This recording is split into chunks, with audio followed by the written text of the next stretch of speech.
अब यहाँ पर मैंने उठना में से उठ, बैठना में से बैठ, खाना में से खा, पीना में से पी, हंसना में से हंस और रोना में से रो। क्योंकि यहाँ पर जब मैंने उठना में से, बैठना में से, खाना पीना, हंसना रोना में से ना हटा दिया तो यहाँ पर ये सामान्य क्रिया थी। यहाँ पर ना हटने के बाद क्रिया का मूल रूप बचा, जिस क्रिया के मूल रूप को ही हम धातु कहते हैं। तो ये बची हैं धातु, ठीक है ना, इसे हम धातु कहते हैं। अब हम पढ़ेंगे क्रिया के भेद। तो क्रिया के भेद किए गए हैं दो, एक तो है कर्म के आधार पर और दूसरा है रचना के आधार पर।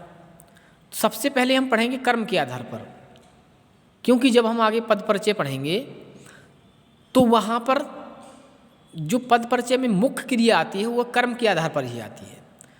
क्रिया का परिचय सबसे पहले हम कर्म के आधार पर ही देते हैं, तो सबसे पहले हम क्रिया को कर्म के आधार पर ही पढ़ेंगे। अब कर्म के आधार पर मुख्य रूप से दो भेद किए गए हैं, एक है सकर्मक क्रिया, दूसरा है अकर्मक क्रिया।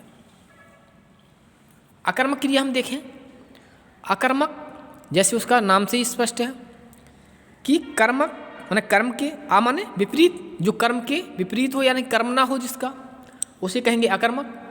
तो जो कर्म के बगैर हो क्रिया उसे अकर्मक क्रिया कहेंगे। तो जिन क्रियाओं के साथ या जिन क्रियाओं का अपना कोई कर्म नहीं होता और क्रिया का व्यापार और प्रभाव दोनों कर्ता पर ही पड़ते हैं, उन्हें हम अकर्मक क्रिया कहते हैं। देखिए बात समझिए कि जिन क्रियाओं के साथ कोई कर्म नहीं होता, केवल कर्ता और क्रिया होती है, तो जो क्रिया है उसका व्यापार और फल दोनों ही किस पर पड़ेंगे? कर्ता पर ही पड़ेंगे। तो इस प्रकार की क्रियाओं को हम अकर्मक क्रिया कहते हैं।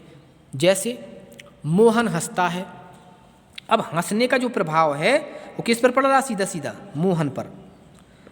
लड़का दौड़ रहा है, दौड़ रहा है ये क्रिया है, इसका दौड़ने का प्रभाव किस पर पड़ रहा है? फल किस पर पड़ रहा है? लड़का पर।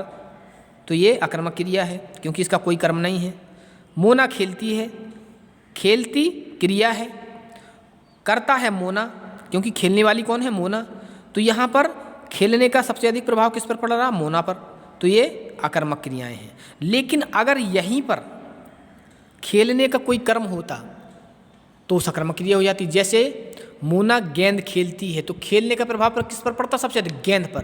क्या खेलती है? गेंद। तो वहाँ पर सकर्मक क्रिया हो जाती हो।